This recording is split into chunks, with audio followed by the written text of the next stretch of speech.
Hello बच्चों, स्वागत है आपके अपने यूट्यूब चैनल जैकबोर्ड 2.0 में।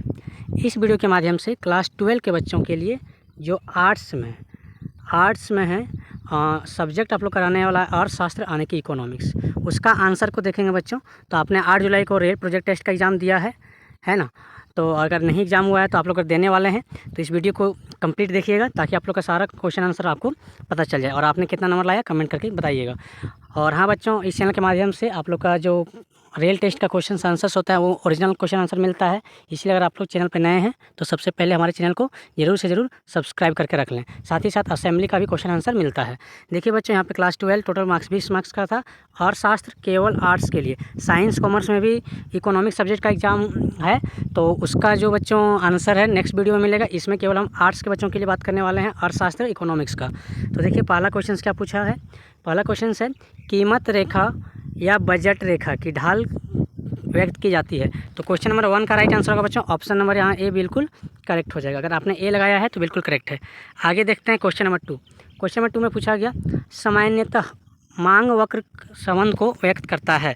तो क्वेश्चन नंबर 2 का राइट आंसर होगा बच्चों ऑप्शन नंबर बी मांग के मूल्य व मांग के मध्य। ठीक है, तो अगर आपने ये आंसर टिक करके आया है तो बिल्कुल आपका करेक्ट होगा, मूल्य व मांग के मध्य।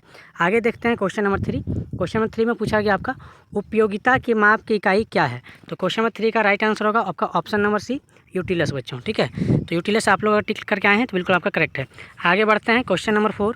क्वेश्चन नंबर 4 में पूछा गया यदि किसी वस्तु के मांग वक्र डी = 10 - 5p है तो वस्तु की कीमत ₹1 प्रति इकाई होने पर वस्तु की मांग क्या होगी।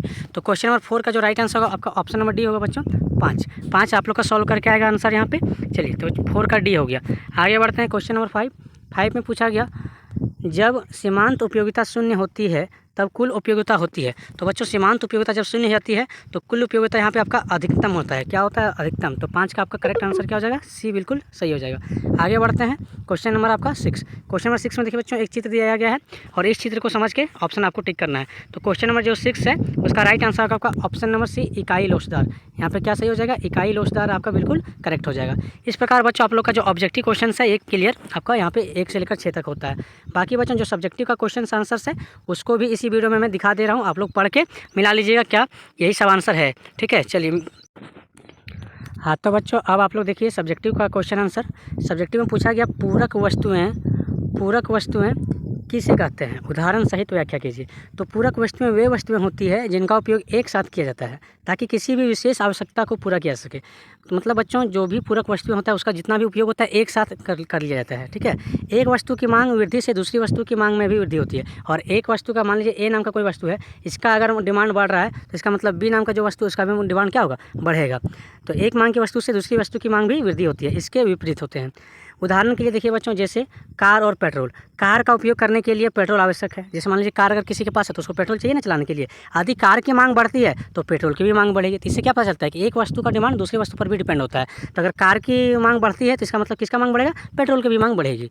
इसी प्रकार बच्चों पेन और अगर दूसरा एग्जाम्पल्स लें पेन और स्याही का।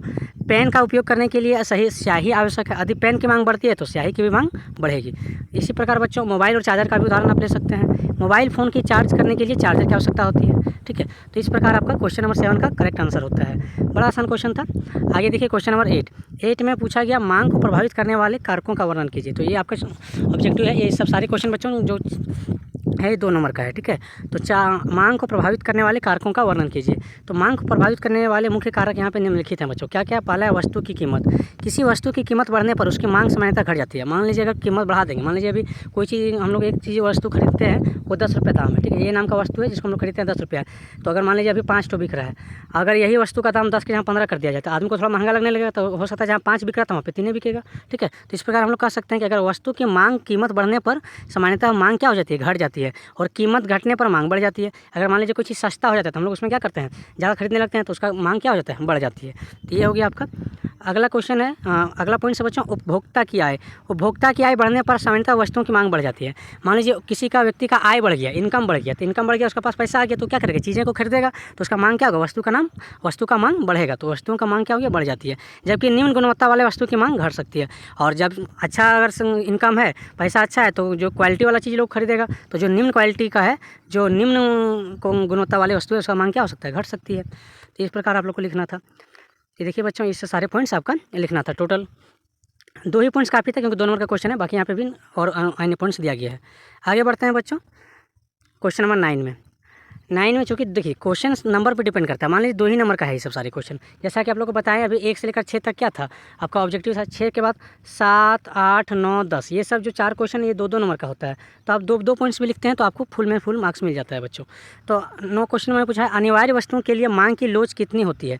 तो जो अनिवार्य वस्तु होता है, जिसको नहीं चाहिए ही चाहिए, तो उस चीज़ वस्तु के लिए मांग लोच कितनी होती है। तो अनिवार्य वस्तुओं के लिए मांग की लोच अत्यधिक बेलोचदार या शून्य के करीब 0 होती है। मतलब बच्चों जिसका अनिवार्य वस्तु है, जैसे मान लीजिए जो अनिवार्य वस्तु चाहिए ही नेसेसरी पार्ट है, उसका जो मांग कितना होता है, शून्य के करीब होता है। ठीक है, चलिए आगे देखते हैं। जीवन के लिए आवश्यक क्या है। ये वस्तुएं जीने या बुनियादी ज़रूरतों को पूरा करने के लिए अत्यंत महत्वपूर्ण होती है। इससे अगर आएगा कि ये आखिर कौन कौन सा चीज़ है जो नेसेसरी है, जो आपका अनिवार्य वस्तु है। तो अनिवार्य वस्तु में क्या है, सबसे पहले देखिए नमक। नमक अनिवार्य है, हम लोग कुछ भी खाना बनाए उसमें नमक चाहिए। तो नमक क्या है, उसका जो लोच है वो क्या है, लगभग शून्य के बराबर है।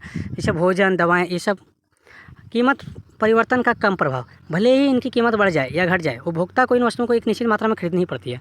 तो मान लीजिए ये सब नेसेसरी चीज़ है, नेसेसरी वस्तु नमक का दाम बढ़ जाएगा, फिर भी उपभोक्ता को क्या करना पड़ेगा, खरीदना ही पड़ेगा। ठीक है, इनके बिना गुजारा करना मुश्किल होता है, इसलिए कीमत में बदलाव इनका मांग पर बहुत कम प्रभाव पड़ता है। कोई विकल्प नहीं, बहुत कम विकल्प। अनिवार्य वस्तुओं के लिए आमतौर पर कोई सीधा संतोषजनक विकल्प नहीं होता है जिससे उपभोक्ता की वस्तु खरीदनी पड़ सकती है। उदाहरण के लिए जीवन रक्षक दवाओं की कीमत बढ़ने पर भी उसकी मांग लगभग उतनी ही रहेगी, क्योंकि मरीज को उसकी आवश्यकता है। मान लीजिए दवाई का दाम बढ़ गया, लेकिन अगर आदमी को ज़रूरत है तो उसको खरीदेगा ही खरीदेगा, तो उसका मांग पर कोई खास फर्क नहीं पड़ता है। ठीक है, ये चीज़ समझना था। आगे देखते हैं क्वेश्चन नंबर 10 में पूछा गया उपभोक्ता किसे कहते हैं, उदाहरण सहित समझाइए। तो उपभोक्ता वह व्यक्ति है जो अपनी आवश्यकता और इच्छा को पूरा करने के लिए वस्तु या सेवा का उपभोग करता है।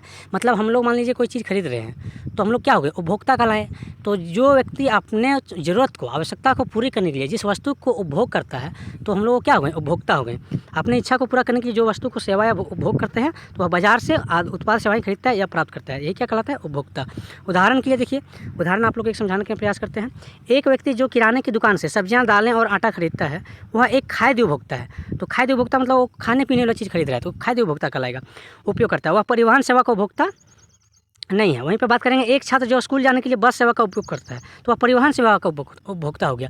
तो उपभोक्ता मतलब जिस चीज़ को हम लोग खरीदते हैं, जिस चीज़ को हम लोग उसको आवश्यकता के लिए उपयोग करते हैं, वो क्या कहलाता है, उस प्रकार का उपभोक्ता कहलाता है। जैसे आप लोग अलग अलग उपभोक्ता समझाएं, खाद्य उपभोक्ता जिसको खाद्य पदार्थ की जरूरत है, परिवहन सेवा उपभोक्ता जिसको बस, गाड़ी, ये सब चीज़ चाहिए, तो परिवहन उपभोक्ता हो गया। आप लोग समझ पाए होंगे बच्चों। तो 2 नंबर में इतने ही काफ़ी पॉइंट्स है, बाकी यहाँ कुछ और पॉइंट्स भी सारा कुछ मेंशन किया गया है, आप लोग पढ़ लीजिएगा। आगे देखते हैं। देखिए अब आगे 2 क्वेश्चन लास्ट 11 और 12। 11 और 12 बच्चों जो है ये लॉन्ग क्वेश्चन था, ज़्यादा लॉन्ग नहीं कर सकते हैं, ये 3-3 नंबर का है। ठीक है, तो आप लोग इसको भी देख लीजिए एक बार। 3 नंबर का यहाँ पे लिखा गया है अधिनियम वक्र किसे कहते हैं और इसकी विशेषताओं का वर्णन कीजिए। तो देखिए अधिनियम वक्र में क्या क्या लिखना था। एक तो लिखना था आपका अंधिमान वक्र के बारे में, जो कि यहाँ पे समझाया गया है। ठीक है, और उसी के बाद आप देखिए अंधिमान वक्र के बारे में अच्छे से लिख देते हैं तो हो गया आपका 2-3 पॉइंट्स। यहाँ पे एक करके आप आंसर देख सकते हैं। आगे देखिए क्वेश्चन नंबर 12 में पूछा गया था घटती सीमांत उपयोगिता के नियम की व्याख्या करें। तो घटती सीमांत उपयोगिता के नियम की व्याख्या यहाँ भी बताया गया है, देख लीजिए आप लोग। घटती सीमांत उपयोगिता का नियम यहाँ पे एक करके समझाया गया है बच्चों। ठीक है, आप लोग अपने आंसर से मिला लीजिएगा, और अगर वीडियो पसंद लगा हो तो आप लोग जरूर से जरूर लाइक कीजिएगा, और कमेंट करके बताइएगा कि आप लोग को कौन कौन सा सब्जेक्ट का क्वेश्चन आंसर चाहिए और कब चाहिए बच्चों। और हाँ बच्चों, आप लोग चैनल को जरूर से जरूर सब्सक्राइब कर लीजिए, क्योंकि नेक्स्ट मंथ भी 1 मंथ तो आप लोग का कंप्लीट हो गया। अब नेक्स्ट मंथ जैसे ही अगस्त आएगा, सबसे पहले क्वेश्चन आंसर हम लोग इसी चैनल के माध्यम से अपलोड करेंगे। इसीलिए आप अभी से ही चैनल को सब्सक्राइब कर लीजिए। साथ साथ में मॉर्निंग असेंबली में जो क्वेश्चन पूछे जाते हैं वो भी सबसे पहले अपलोड होगा, इसलिए आप लोग चैनल को जरूर से जरूर सब्सक्राइब कर लें और वीडियो को लाइक कर दें बच्चों। धन्यवाद। जय हिंद, जय झारखंड। मिलते हैं नेक्स्ट वीडियो में।